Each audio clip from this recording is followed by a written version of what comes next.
Se aceitas a comparação, distinguirás o rei e a dama, o bispo e o cavalo, sem que o cavalo possa fazer de torre, nem a torre de peão. Ainda a diferença da cor, branca e preta. Mas esta não tira o poder da marcha de cada peça. E afinal, umas e outras podem ganhar a partida, e assim vai o mundo.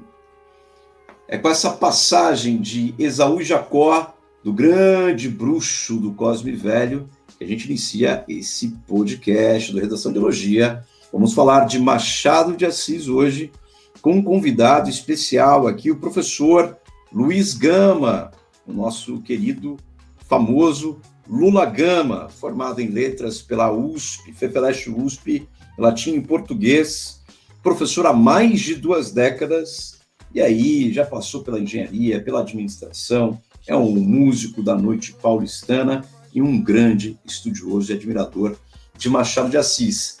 Antes de começarmos, e darmos a saudação para o nosso professor, vamos a uma pergunta. Já inicio com uma pergunta para ser colocada aqui. Professor, então vamos lá. O Machado de Assis ele é conhecido mundialmente, cada vez mais ele é conhecido mundialmente. Todo mundo mesmo, em várias línguas, tem muitas traduções. A última tradução para o inglês, pela editora Penguin, a obra foi esgotada em horas. Na Amazon tinha filas de espera para o livro da edição em inglês, do Memórias Póstumas de Brás Cubas. Todo mundo, literalmente, quer ler Machado de Assis. Por quê? Essa é uma primeira pergunta. E também há algumas coisas que chamam a atenção. Machado de Assis é uma figura, por alguns, na grande maioria, no mundo chamada de genial. Mas por outros é uma figura controversa, alguns chamam até de alienado, pouco nacionalista. Porém, Machado de Assis, como um homem nascido no século XIX, no Brasil império, ele vai ver a transição do império para a república, que tem ali um golpe militar, Marechal Deodoro da Fonseca, em 1889, tem a abolição, chamada assinatura da abolição da escravatura pela princesa Isabel, em 1888, e ele é um homem negro, filho de pintor e lavadeira açoriana. Ou seja, ele utilizou de uma estratégia que é uma estratégia da alfabetização, do mundo letrado, chamada, ele mesmo diz, de estratégia de caramujo.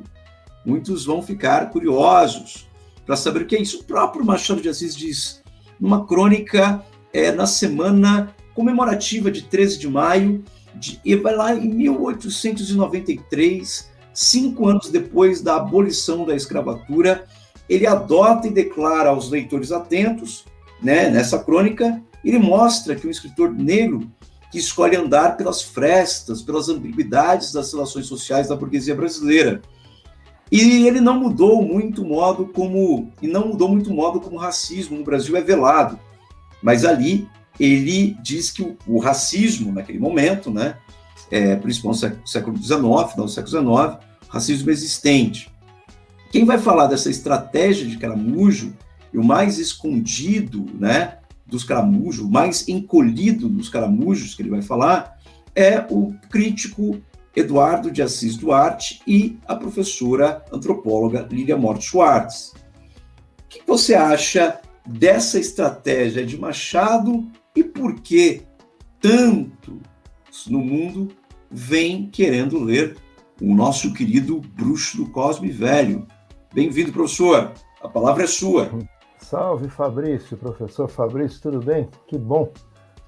Muito obrigado pelas palavras aí, pelo acolhimento. Maravilha falar de Machado, hein?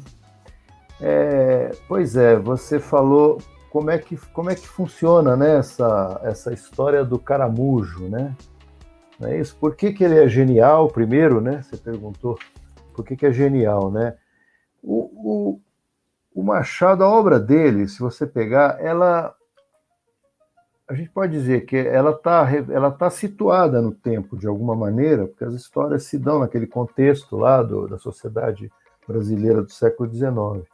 Mas o tema dele, o tema está ali, embora haja elementos históricos, né, inclusive históricos e físicos, né? Houve quem fizesse já o mapeamento da cidade do Rio de Janeiro, então, capital federal, né? Só por meio da obra do Machado, né? Então é possível você fazer uma mapeamento. Então, o tempo e espaço estão dados ali, né? E por que é genial? Porque existe uma atemporalidade no Machado, né? Se ele penetra, como você disse, nas frestas da sociedade, ele vai além. Ele vai nas frestas da alma, né?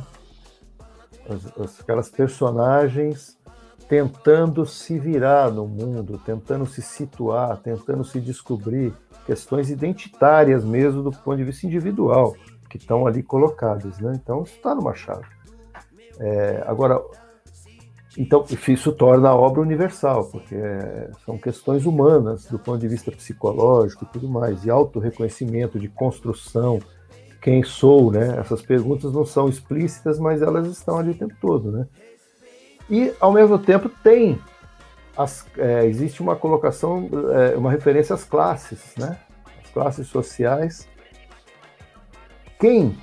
Sobretudo nos primeiros romances do Machado, são 9 romances, nos 4 primeiros que os críticos colocam, tentando colocar na caixinha, colocam lá no romantismo, né? Embora haja muita diferença em relação à estética romântica, tem muitos detalhes que diferem, que fazem do Machado uma coisa diferente, sui generis, né? Aquela coisa destacada das demais, né? Como já disse, como a gente já estava conversando aí, você mesmo comentou que deveria existir uma corrente literária machadiana, né? De tão ímpar que ele é, né? As personagens naquela primeira fase, aqueles 4 primeiros romances, eles costumam... As pessoas de estrato inferior têm uma certa vergonha da sua situação, porque almejam subir de alguma forma. Então, isso vai aparecer nos primeiros romances e nos seguintes da maturidade. A forma que vai aparecer nos outros é que vai ser uma coisa que a gente vai comentar aqui também. Mas isso está presente em todos, esse arrivismo, essa vontade de querer ascender. Aí você fala, mas isso é atual. Eu falo, então, começa daí. O tema já é de sempre, é atual. As pessoas querem subir, almejam, querem chegar lá, quer crescer e fazer isso. Como isso se dá no Machado? Essas arestas, essas frestas da alma, existe muito o cálculo, né? Existe aquela divisão, né? Existe o sentimento, mas existe o cálculo, o interesse. Tudo isso é de forma muito sutil colocada pelo Machado.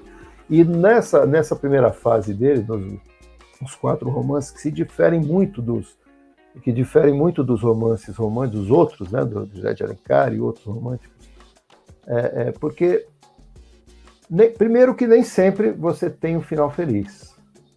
O final feliz, você pega a Helena, que é o terceiro romance do Machado, é um final trágico.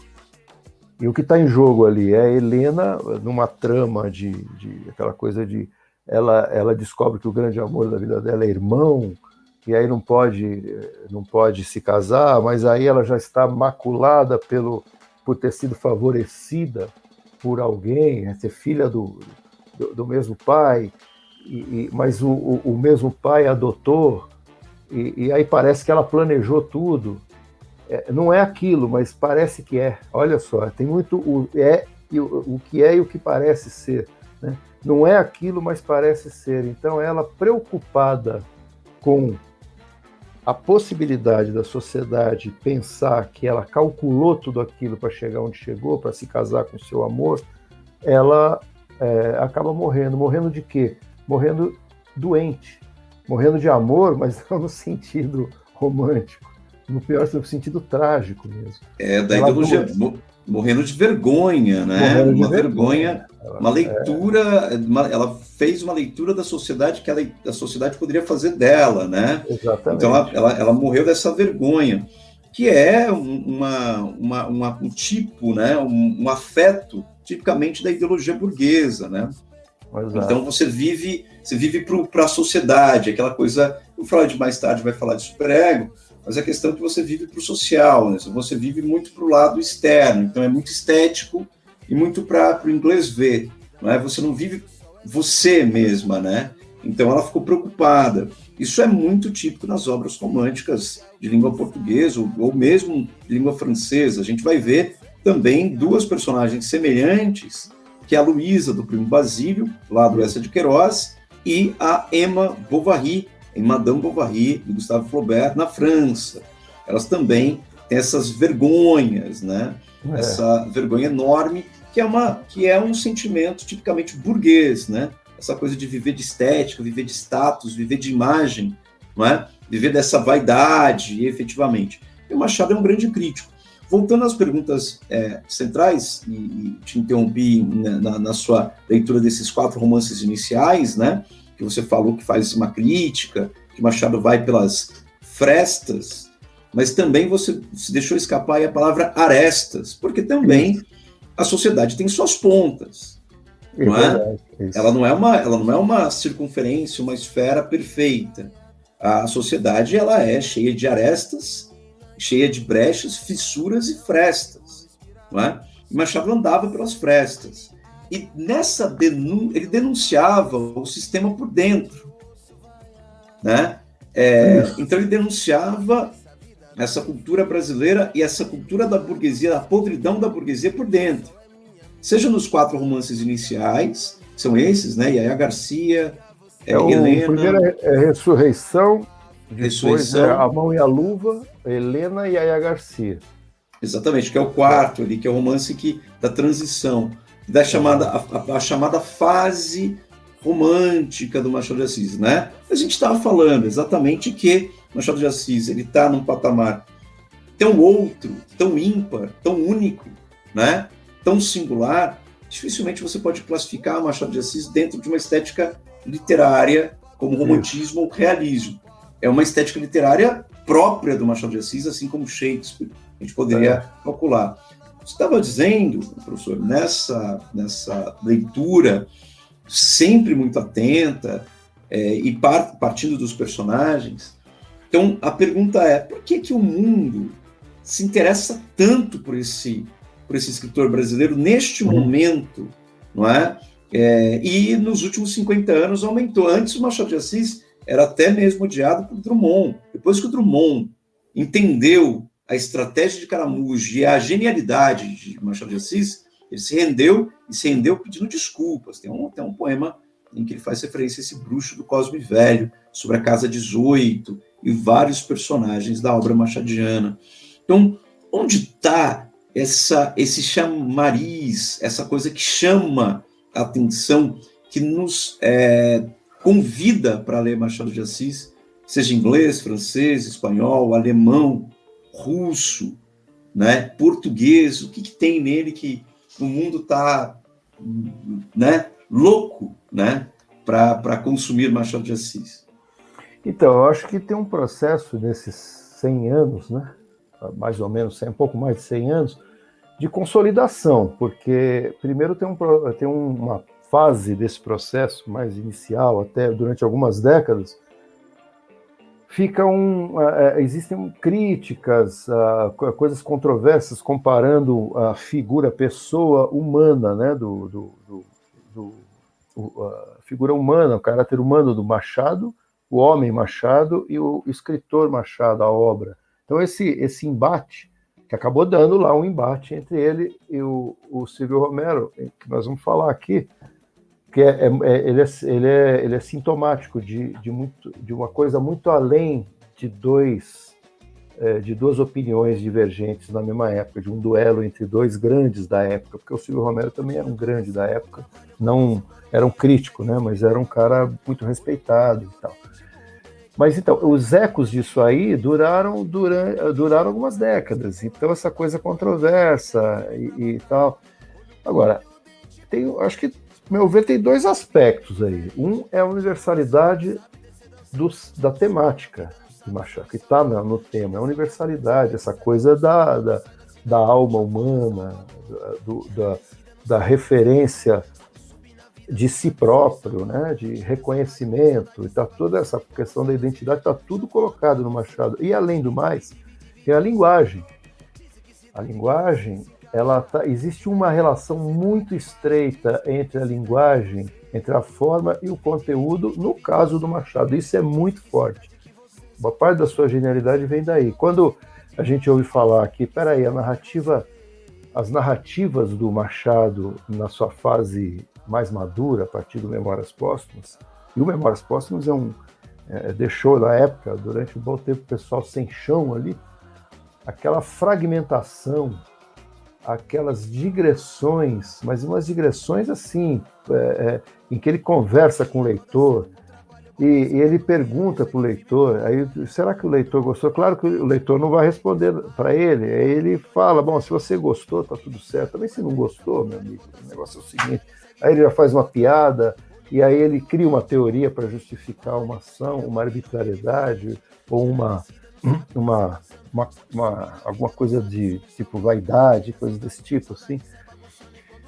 Então, tudo isso está a serviço do conteúdo, do que está sendo dito.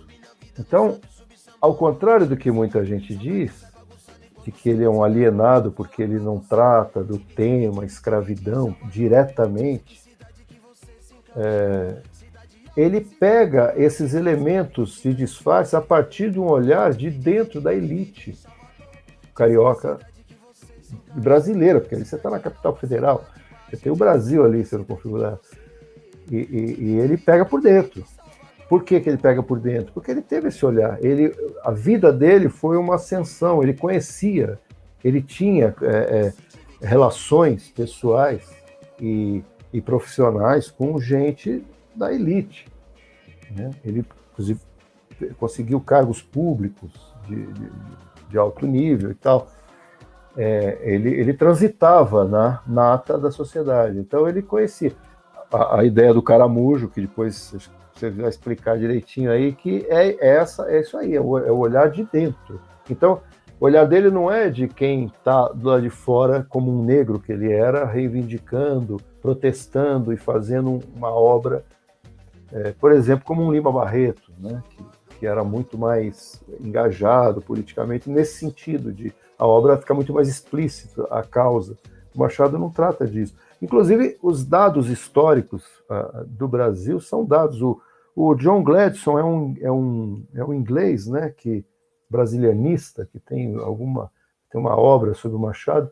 E existe um livro dele, eu não me lembro o nome, é um livro em que ele faz um levantamento na obra do Machado, nos contos, nos romances, de dados históricos, de acontecimentos, coisas da política, de eventos políticos que aconteceram e que determinaram a história do Brasil. Quer dizer, você percebe que nas entrelinhas está a história do Brasil acontecendo. Por dentro está como é o espírito dessa elite, como é que funciona essa elite, o quão vazia ela é, o quão superficial ela é, de tal maneira que ela mesma não percebia o que o Machado estava fazendo. Então, as críticas estão postas ali. Então, essa universalidade, essa linguagem que é revolucionária, e não ficou só revolucionária na época, até hoje ela tem uma especialidade a serviço de todo o conteúdo do tema que ele está falando. Eu acho que isso aí tudo, e depois da consolidação do Machado, né? E principalmente a consolidação de peso, assim, quando você vê um Drummond dizer numa época que não gostava de Machado, eu não gosto de Machado, simplesmente é um escritor que não me agrada em nada. Passaram-se anos, ele pede desculpas e faz uma homenagem a Machado, né? Quer dizer, você vê que houve um processo de consolidação justamente pela profundidade que eu acho que ele representa. É um escritor muito profundo, né? É profundo, universal, né? Vertical, né? Essas são características assim. O que é ser profundo, vertical, universal?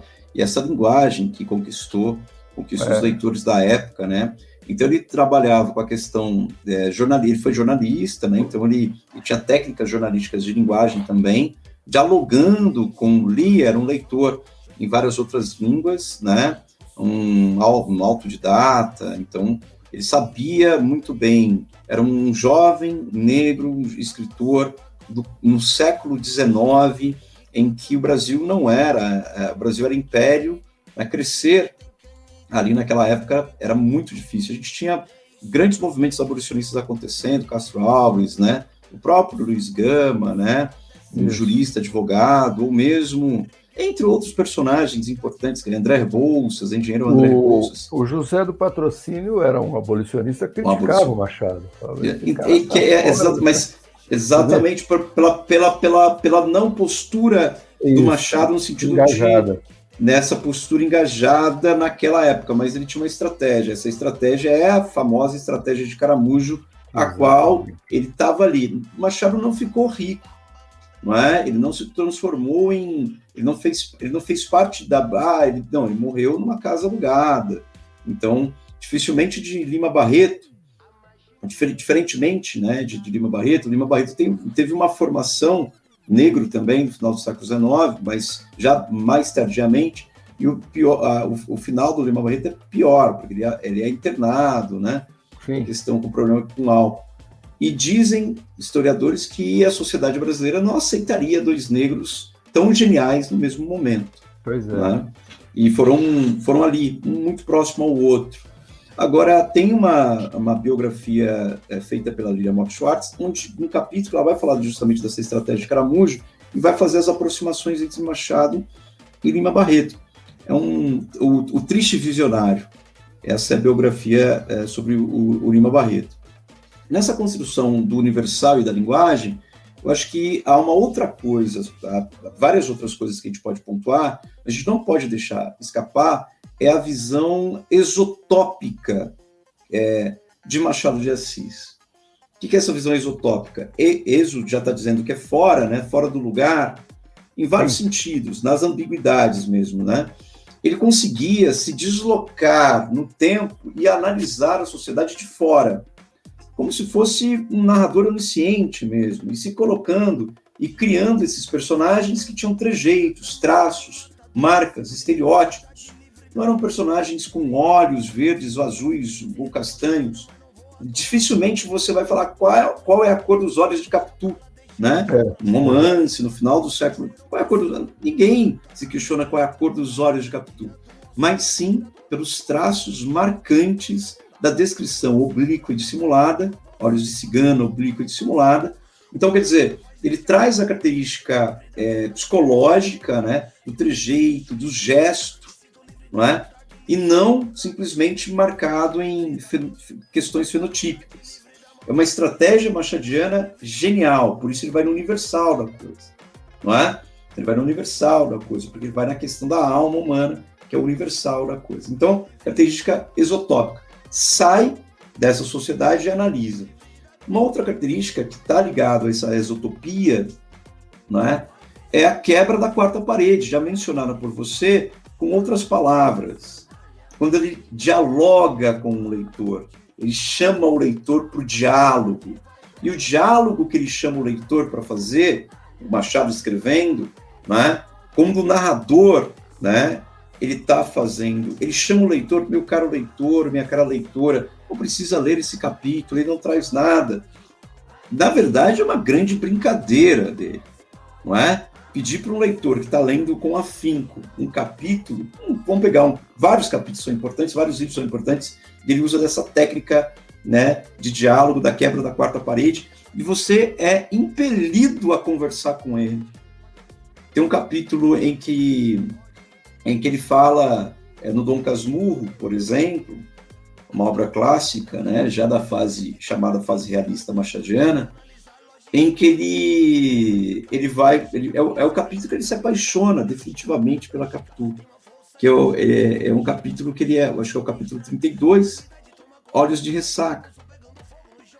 E ele fala, olha, esse capítulo não tem muita coisa, pula ele. E aí você vai você vai mergulhar na alma do personagem narrador, que é o Bento Santiago, ele não assume o quão ele foi apaixonado pela Capitu, não é?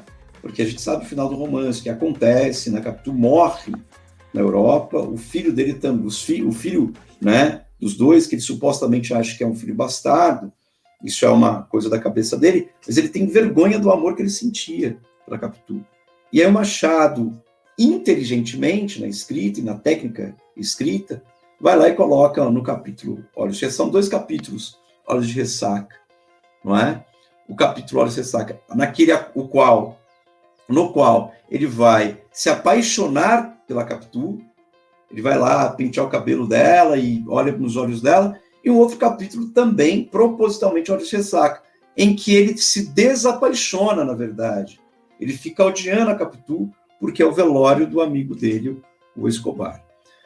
Essas técnicas, então, Machado, na genialidade estética literária, porque ele é um gênio da literatura mundial, tem o universal, tem a escrita, tem a exotopia, tem a quebra da quarta parede e também um uso, que é um outro ponto crucial que a gente não pode deixar passar, que é o uso do chamado da inteligência. Ele chama as pessoas para dialogarem.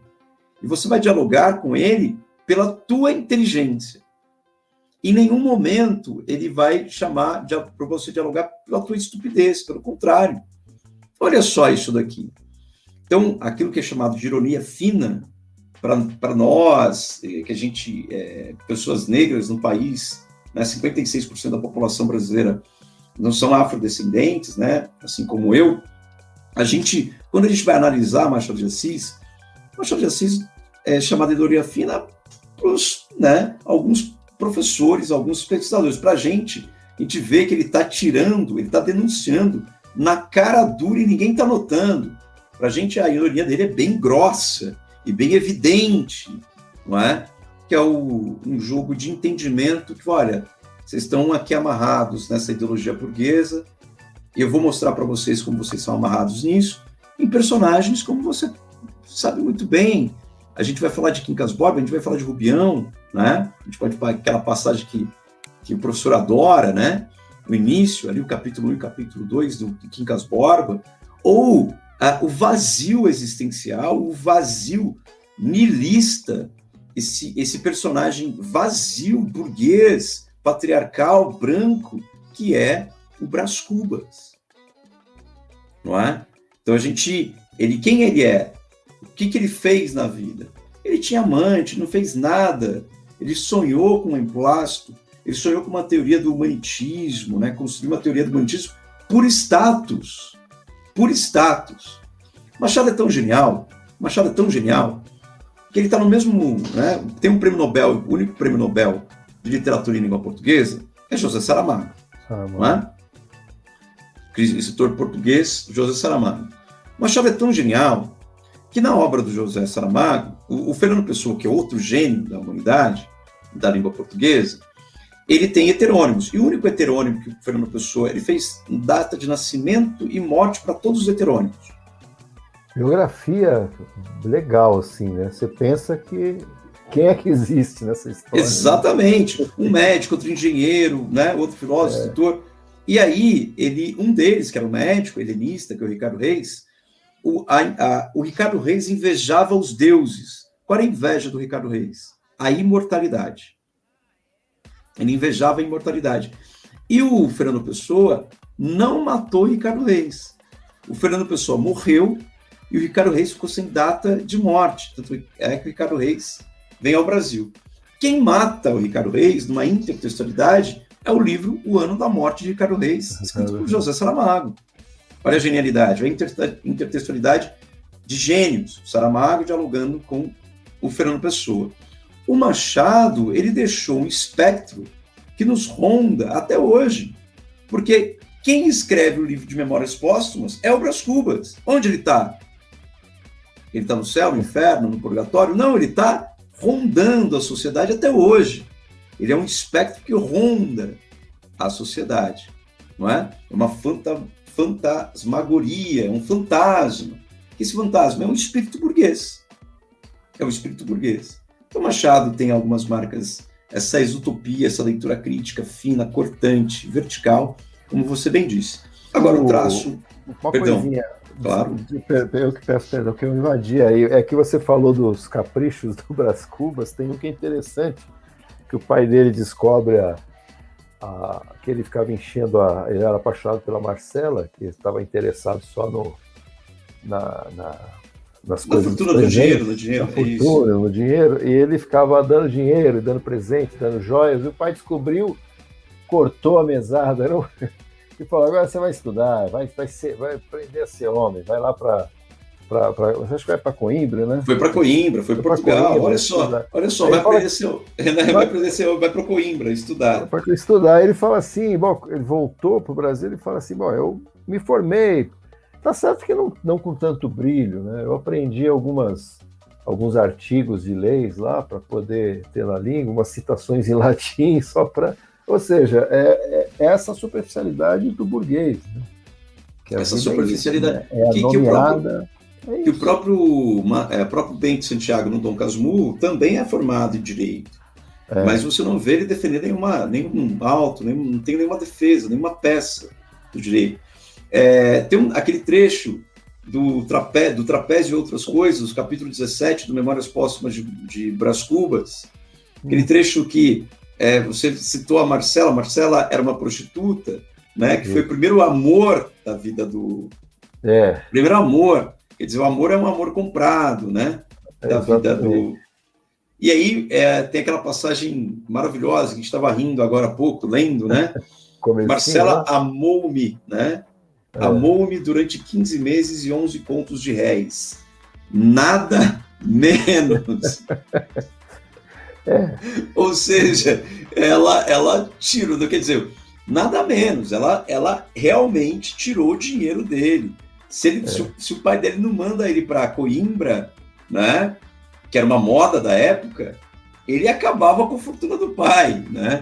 Então nada menos é muito mais. Ele encontra com a Marcela depois de um tempo, né? Ela tá velha, acabada, assim. Eles se encontram na relojoaria, né? Ele vai lá. É futilidade em cima de futilidade, o Brás Cubas. Ele teorizando naquela preguiça, naquela futilidade, inventando moda, ele pensando em justificar determinadas ações que seriam reprováveis, que é aquela coisa da imagem, que é uma visão bem burguesa mesmo, né? Do que vão pensar, né? Então, para não pegar mal, ele está sempre cuidando dessas coisas. Ele fala da teoria das janelas, ele tem, né, dentre os caprichos, quando ele vem com uma teoria lá, desenvolve alguma coisa assim, é isso. Que é no capítulo sobre Prudêncio, né, que é o vergalhão comum, né, tá no Memórias Póstumas do Exato, ele tem um capítulo que ele explica a teoria das janelas, né, que ele desenvolve, ele fala, não, porque quando uma janela se fecha, a outra se abre e tal, uma coisa assim, eu não lembro exatamente os detalhes, mas o que ele quer dizer é que se você comete um deslize aqui, você vai ter uma oportunidade de fazer uma coisa boa. Então tem um saldo aí em que você vai vivendo, mas o ser humano erra e tal, não sei o quê, faz parte. Mas os erros que ele comete nunca são erros humanos casuais, são sempre arbitrariedades, a pessoa, por conveniência, ele prejudica outra pessoa.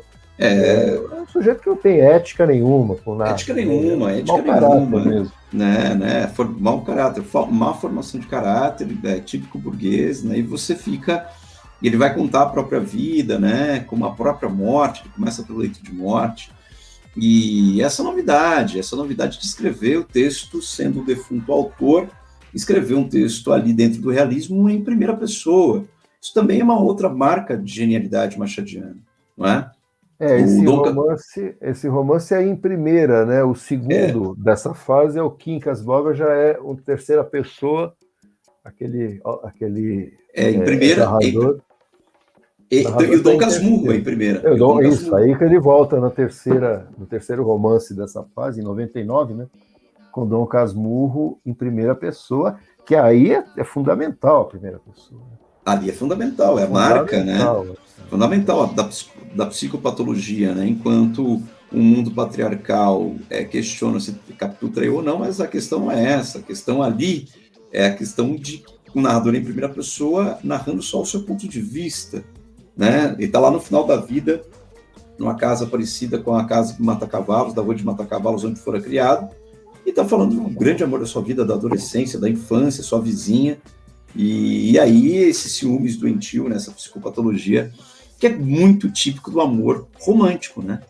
Que é o amor romântico, é o amor da posse, que dilui as singularidades, as individualidades. Não existe individualidade no amor romântico, né? É o amor da posse, né? Ele tem posse sobre ela tem posse sobre ele. Essa construção é uma construção muito patrimonialista, burguesa, aristocrata, não é? Então é uma construção, lembrando que o próprio romantismo é uma estética tipicamente burguesa e ela foi criada ao longo da história. Se você for ver, antes do romantismo você vai ter o próprio barroco antes, o neoclassicismo, né, e tudo mais. Vai ter o neoclassicismo antes, vai ter o arcadismo antes, depois, e anterior a isso é o barroco. Você vai ter uma transição em que a burguesia ascendeu ao poder na Idade Moderna, toma o poder político e econômico ali no início da Idade Contemporânea, no século XVIII, e agora ela quer o poder ideológico. Como que ela faz isso? Na época não tinha televisão, não tinha tablet, não tinha rede social. Era literatura. A literatura era a mídia da época. Imagine que você tinha uma mídia na época, que era a literatura dos jornais. Então você usava dos jornais, da literatura, de folhetim, dos livros, para você propagar, fazer a propaganda do seu próprio modo de vida. Então as mulheres, como eram descritas nos romances românticos, não era? Era justamente uma imagem, um estereótipo de mulher daquela época. A bela e recatada, né, dona do lar. Não é?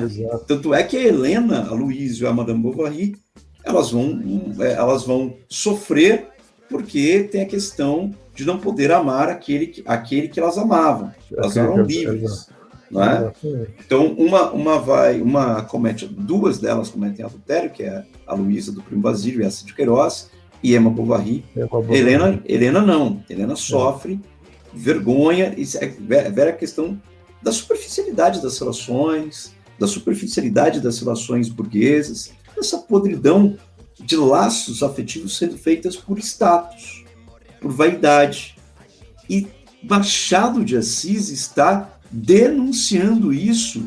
É patente, é olhar para a obra do Machado de Assis de cabo a rabo e notar que ele está ali dentro como um ótimo, um excelente, um caramujo bem alimentado, dentro de um casulo, escondidinho ali, mas ele está destruindo, detonando, implodindo a ideologia burguesa. É impressionante. É genial. É genial. Você está falando, está lembrando do desfecho do quarto romance dele, Yaya Garcia, que eu acho um romance muito genial também. E o pessoal coloca o Yaya Garcia como um Machado menor, mas é de 1878. 78. É muito bom, porque as coisas acabam bem. Mas como bem, assim, tem muito mais realismo do que romantismo nessa história toda. Porque a Estela era uma pessoa de origem humilde, uma moça bonita, de origem humilde, que o Jorge gostava dela.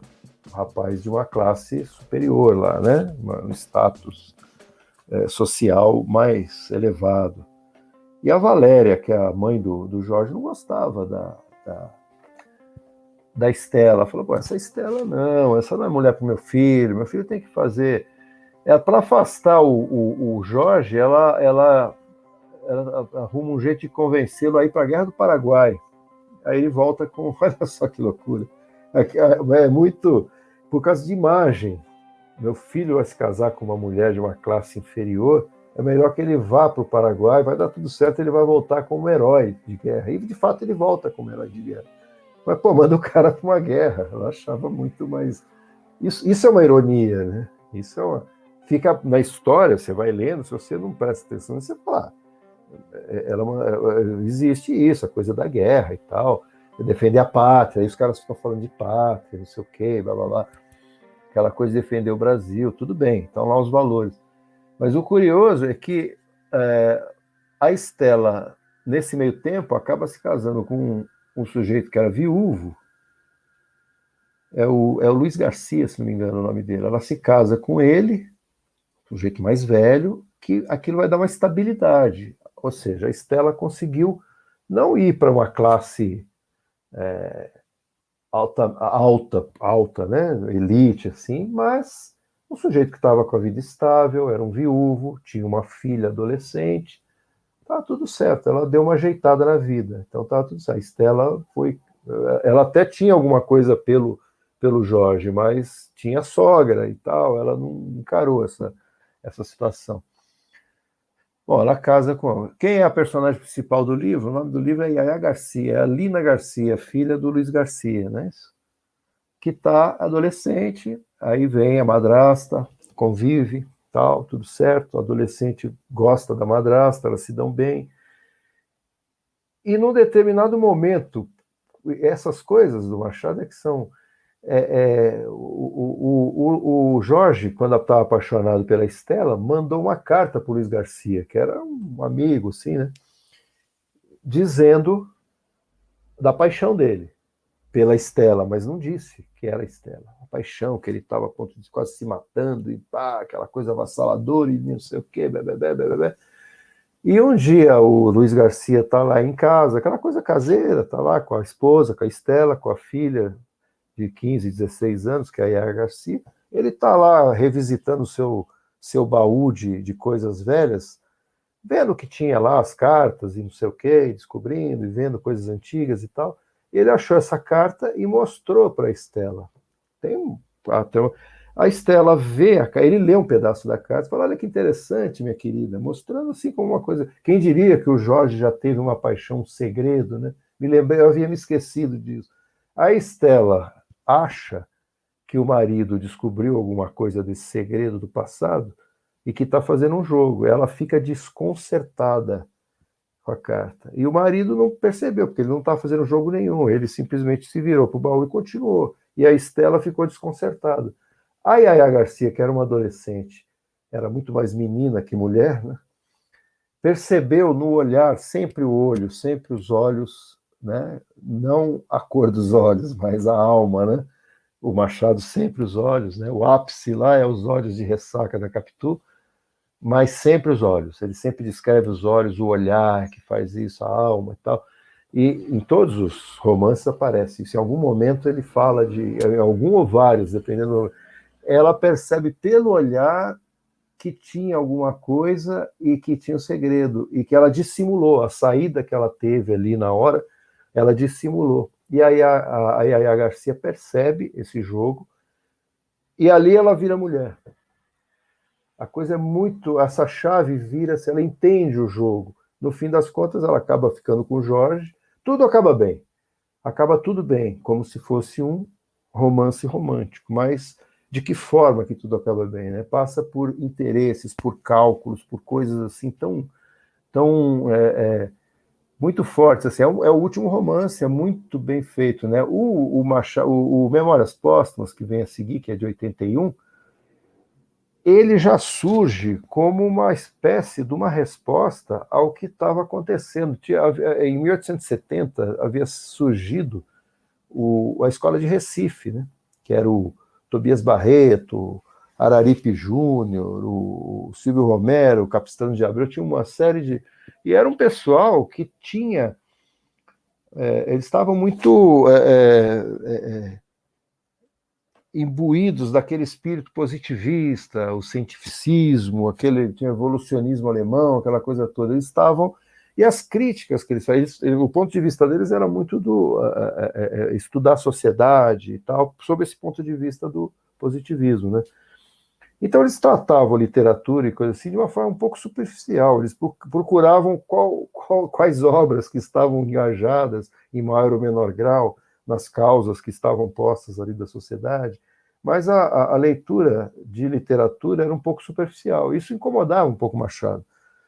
Talvez, é muito provável que o Memórias Póstumas tenha surgido justamente de uma sedimentação dessa mentalidade. Afinal de contas, a gente estava vivendo,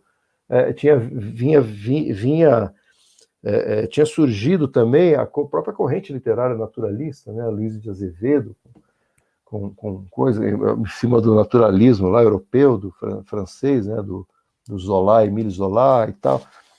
Tinha essa coisa do determinismo, tinha as pseudociências que surgiam, ou seja, a gente vivia uma época de esse positivismo, esse racionalismo exacerbado, e vendo a literatura mesmo como uma obra de arte com essa profundidade, era tratada meio de uma forma um pouco superficial, só valia a literatura engajada, só valia aquela que explicitasse de fato os temas. E a questão da nacionalidade, precisa tratar disso, precisa criar uma identidade do Brasil, não sei o quê. Todas essas correntes, ela tem uma coisa, ela visa um pouco uma explicitação, né, dos temas, das coisas que são relevantes na sociedade. E, de fato, são. Mas o Machado não tinha essa visão, né? Nunca teve. Ele sempre falou, não, peraí, literatura é arte, a arte tem a sua linguagem, tem seus mecanismos, tem a sua... E o Memórias Póstumas parece que veio como uma resposta a isso aí, né? É uma coisa que, como a gente já falou, deixou o povo sem chão ali, né? Os leitores da época, né? Durante muito tempo. Eu fui curioso, porque em 81 ele faz o Memórias, continuou escrevendo seus contos e tal. Em 86 ele começou a escrever e publicar, porque publicava-se muito em folhetim, né? O Quincas Borba. Mas só foi ser a versão original de 91, se não me engano, né? 1891, 92, por aí. Ou seja, demorou 5 anos, de 5 a 6 anos, para chegar na versão definitiva. E o Quincas Borba foi um romance que o Machado cortou um monte de coisa. Foi talvez o romance mais revisado por ele, mais modificado. Em 91, 92 ele fez, 1891, 92. E o Dom Casmurro sai só em 99, que volta essa primeira pessoa, que é fundamental no romance. Nesse meio tempo, lá no final da década, entre o Quincas Borba e o Dom Casmurro, 2 anos antes do Dom Casmurro, 1897, o Silvio Romero lança um livro, Machado de Assis, um estudo comparado da literatura brasileira. Na verdade, ele compara o Machado ao Tobias Barreto. O Tobias Barreto provavelmente era uma espécie de mentor do coisa. É um autor da mesma idade do Machado, 14 dias mais velho que o Machado. Era um autor lá se não me engano, de Recife mesmo. Não lembro se o Tobias é de Recife, mas Ele é de Recife, né? Fez faculdade de Direito em Recife e tal, então, naquela turma da faculdade de Recife. A escola mais antiga, junto com a do São Francisco, né? Aqui, a escola de Recife. E eles criaram esse grupo aí, que era a escola de Recife, que tinha esse caráter naturalista, positivista e tudo mais, tal. Aí o Silvio faz uma comparação. E é curioso, porque o Silvio Romero, isso é sintomático. Quando estuda ele lança esse livro em 97, já tinha Memórias Póstumas e Quincas Borba. Ele vai tratar de Helena e Yaya Garcia. E ele critica o Machado, falando, ele não... Eu acho que o Memórias Póstumas, a gente fica aqui imaginando, né? Talvez, precisaria pesquisar isso mais, hein, Fabrício? Talvez, eu falo assim, é melhor não mexer nisso enquanto crítica, falar de engajamento, porque essa coisa do engajamento político e social já não existe em Helena e Yaya Garcia, pelo menos explicitamente. Então, vamos falar de Helena e Yaya Garcia, mas ficou essa coisa, e os dois eram notáveis da época. O Machado já conheceu o prestígio em vida, já era um cara, nos anos 90, se não me engano, ele já entrou até para o serviço público devido ao seu prestígio, teve a criação da Academia Brasileira de Letras, ele foi um dos fundadores, e o Silvio Romero também era um homem de prestígio. Então havia, provavelmente, uma rivalidade entre os dois, em termos de qual é quem é o bom daqui, né? Sabe aquela coisa de vaidade acontecendo ali. Mas isso deixou sequelas, como a gente já disse, né? Falando da consolidação do Machado, durante décadas ele era considerado, teve essa pecha de não, ele não era era um cara alienado, não falava do Brasil, né? Você vê, o Machado tinha escrito lá atrás, em 1873, talvez já com o surgimento da escola do Recife, ele tinha escrito um artigo crítico ele fala do instinto de nacionalidade, a atual situação da literatura brasileira, instinto de nacionalidade. Ele fala ele discorre sobre essa coisa. Ele fala: eu não preciso, para falar do Brasil, das coisas do Brasil, eu não preciso de falar de índio, de roça, para falar do Brasil. Existem formas, ele defende isso daí, né? Mas aí ele continua na toada. Isso é 73, ele ainda vai produzir A Mão e a Luva, vai produzir Helena, vai produzir Aí a Garcia, e só depois é que ele vem com... Mas o Machado é um daqueles escritores que exercitou muito a escrita, porque ele sempre escreveu muito, sempre muita coisa, muita produção, muita poesia, coisa de teatro, contos, crônicas, e os romances. A produção dele é muito grande. Então, existe um experimentar aí o tempo todo que vai acontecendo, vai se consolidando. Mas era um gênio que ele tinha plena consciência do que ele estava fazendo, né? Isso é notório. Então, essa genialidade dele aparece para a gente de forma muito clara, não é? Para a gente, né? Mas para os leitores iniciantes, a gente tem que ver que é como se fosse ele mudasse a história, alguém que mudasse a história de contar, de fazer cinema, não é? Um jeito, porque ele não está... Se há uma estética colocada no mundo sobre a literatura romântica, Machado vai lá e inverte isso. Ele usa de uma técnica nova, de um jeito novo de fotografar as próprias vidas e as existências, as vivências, os trejeitos, né? Os gestos. Então, é essa forma, ele se preocupava por essas frestas, pelo desvão, pelo desvio, não é?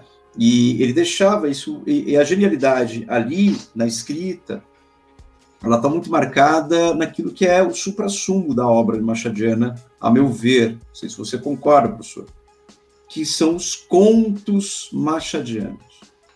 Não há nada tão primoroso na literatura machadiana. Eu adoro os romances, mas os contos, as narrativas curtas, a gente pega a própria Cartomante, que ali você vê ele brincando com a estética, leva o leitor a acreditar no final feliz, e aí vem a ruptura, né? Assim como a Helena no romance, ou mesmo pegar a Causa Secreta. Estava lembrando dessa. A Causa Secreta é primoroso, né? E também a digressão do tempo, né? Porque ele começa pelo quase final, né? Quase a cena, o clímax tinha acabado de acontecer, e aí a gente adentra com a câmera machadiana, a lente machadiana, a gente adentra a sala das três personagens naquele momento que tinha acabado de acontecer. Você só vai descobrindo lendo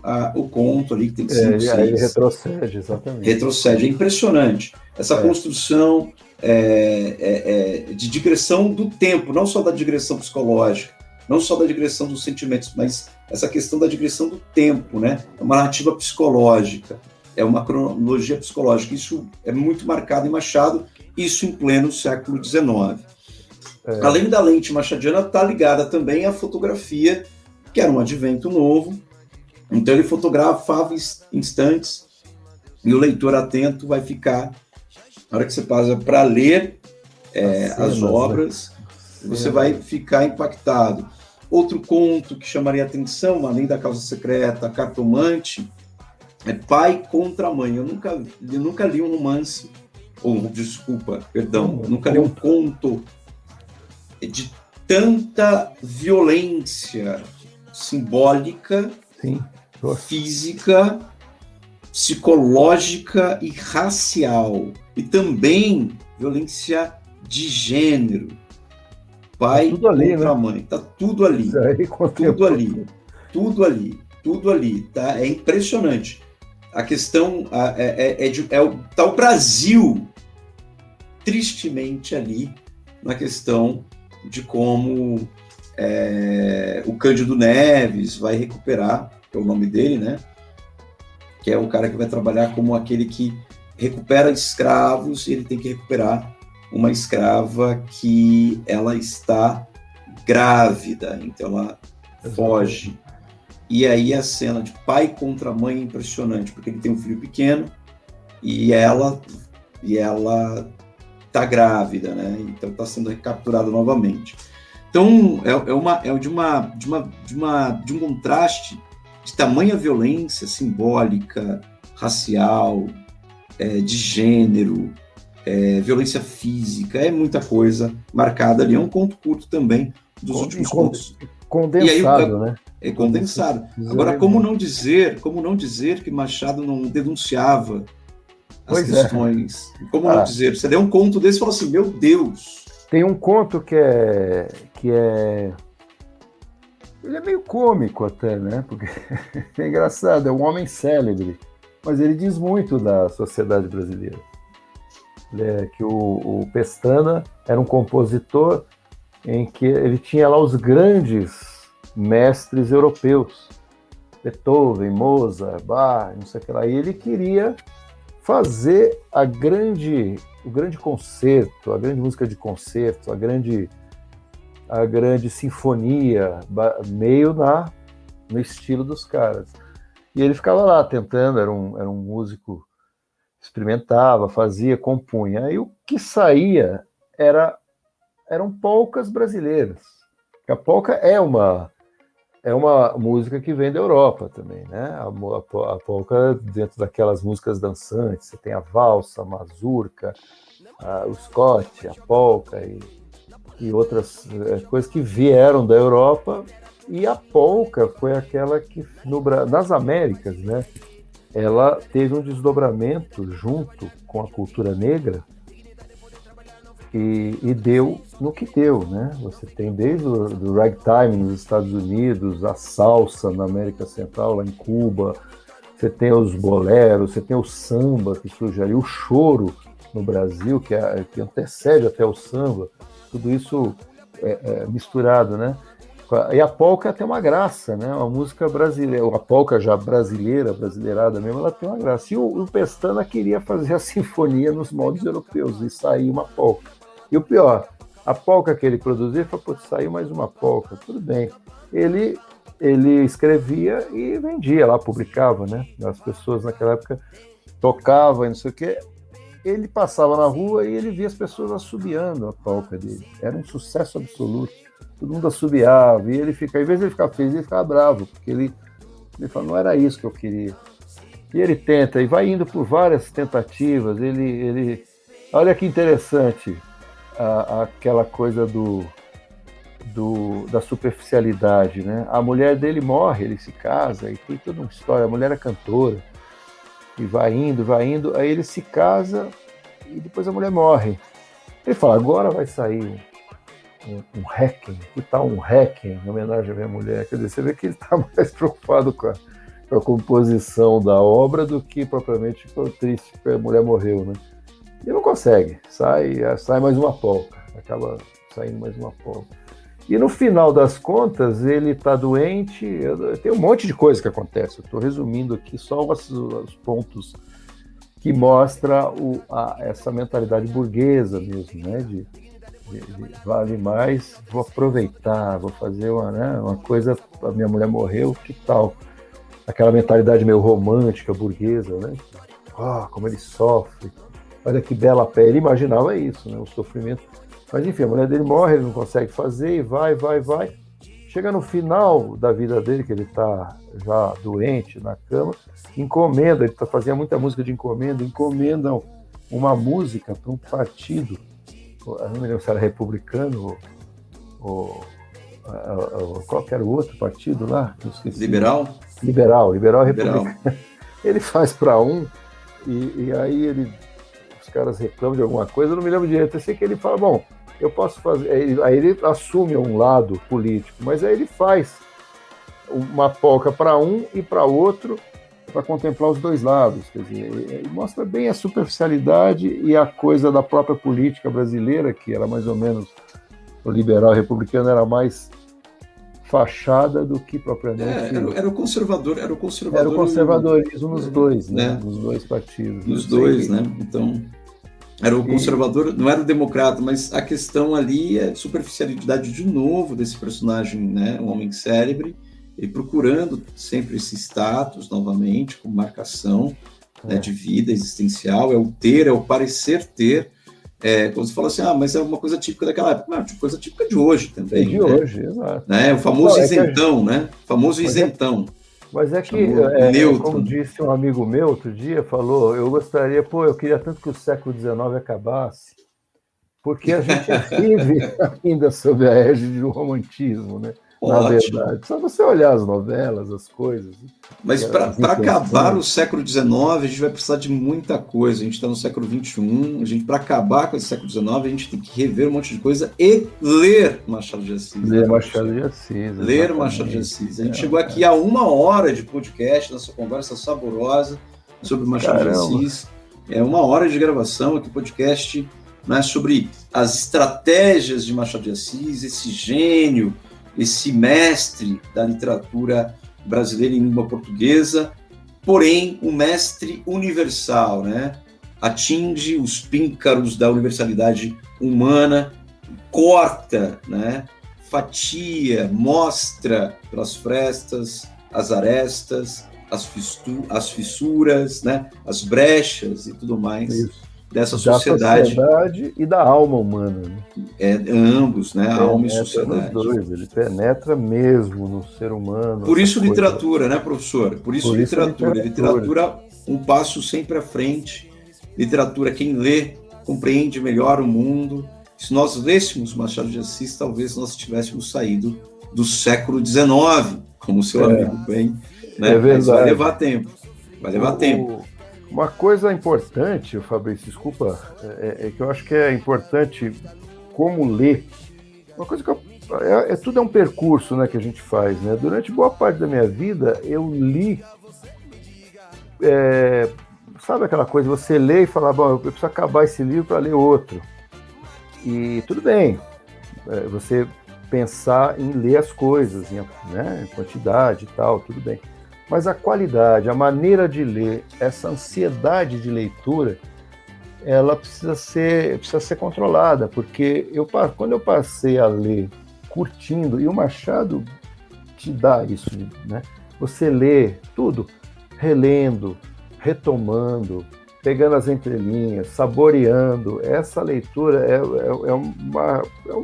uma recomendação para aqueles que são mais iniciantes, né, para aquelas pessoas que são mais iniciantes e às vezes têm dificuldade, fala que a leitura dá sono, ou fala que lê, mas não entende. Olha, quantas coisas que eu já li na minha vida que eu não consegui entender nada. E eu comecei a entender pelo fato de simplesmente começar a ler, né? Você começa a ler, é um processo de penetração, e você vai treinando isso, né? E o Machado, eu acho que requer um pouco isso, né? Porque tem muita sutileza. Você lê uma segunda vez, lê uma terceira, lê uma... determinado trecho, você percebe que existem mais coisas ali do que parecia. Que você vai redescobrindo, tem muito detalhe. Não sei se... Essa construção, né, tem muito detalhe. Então, a recomendação começaria pelos contos, né? Machado são curtos, e aí se deliciar mesmo. E ler procurando entender por que esse personagem, esse homem, é considerado genial e está sendo lido em todos os lugares do mundo, né? O mundo, a opinião pública mundial, neste momento, a gente está em 2021, faz alguns anos já que o Brasil está no cenário mundial por várias questões, por escolhas acertadas e escolhas equivocadas, né? Antes das escolhas acertadas, o cenário político internacional, e agora com escolhas equivocadas, a própria pandemia, né? Isso explica muito também como o Brasil lida com a realidade, o brasileiro lida com a realidade, ou boa parte, né, dos brasileiros lidam com a realidade, negando certas coisas e vivendo de status, né? Essa costura tênue, esse tecido burguês que costura e é tão mostrado como um tecido podre, nas letras e escritos de Machado de Assis. ele fez isso para a gente, para a nossa inteligência, e a gente chega ao final desse podcast indicando o Machado de Assis, porque ele completaria neste junho, né? Nós estamos aqui no dia 26 de junho de 2021, ele estaria completando aqui no dia 21, 182 anos. Então, grande escritor, bruxo do Cosme Velho, um bruxo porque era genial, um bruxo porque era fora da casinha, um bruxo porque pensava diferente, tinha essa ousadia de implodir a sociedade por dentro, e muitos não notaram esse tipo de atitude, de estratégia, de caramujo, um homem negro, filho de pintor e lavadeira de rio, construindo uma literatura que é uma das mais bem acabadas e feitas na história da estética artística literária do globo. É isso, professor. Obrigado pela conversa nesse podcast. A gente volta com a próxima e mais conversa para frente. Até mais. Obrigado, Fabrício, pelo convite aí. Prazerzaço. Aprendi muito. Prazer é nosso. Valeu pelo diálogo. Valeu. Todo dia acorda cedo pro trabalho, bota seu cordão de alho e segue firme pra batalha. Olho por olho, dente por dente, espalha, lei da Babilônia é diferente. Quem vigia compra treme escapulário, bota seu cordão de alho e segue firme pra batalha. Olho por olho, dente por dente, espalha, lei da Babilônia é diferente. Já na descida não sabe descer dançando, sabe subir na vida, não sabe subir sambando. Chega saudade, saudade sai bagunçando, e quando sai da cidade, deixa eu falar Salvador. Já na descida não sabe descer dançando, sabe subir na vida, não sabe subir sambando. Chega saudade, saudade sai bagunçando, e quando sai da cidade, deixa eu falar pra você. Divide, Salvador.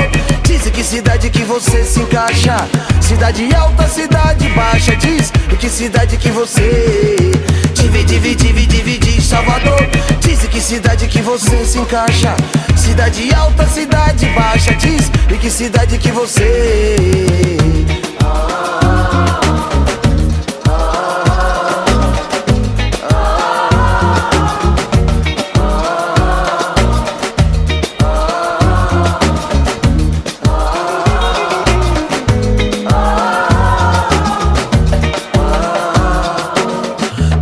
acorda cedo pro trabalho, bota seu cordão de alho e segue firme pra batalha. Olho por olho, dente por dente, espalha, lei da Babilônia é diferente. Quem vigia compra treve escapulário, bota seu cordão de alho e segue firme pra batalha. Olho por olho, dente por dente, espalha, lei da Babilônia é diferente. Já na descida não sabe descer dançando, sabe subir na vida, não sabe subir sambando. Chega saudade, saudade sai bagunçando, e quando sai da cidade, deixa eu falar Salvador. Já na descida não sabe descer dançando, sabe subir na vida, não sabe subir sambando. Chega saudade, saudade sai bagunçando, e quando sai da cidade, deixa eu falar pra você. Divide, Salvador. Diz em que cidade que você se encaixa, cidade alta, cidade baixa. Diz em que cidade que você divide, Salvador. Diz em que cidade que você se encaixa, cidade alta, cidade baixa. Diz em que cidade que você divide, Salvador.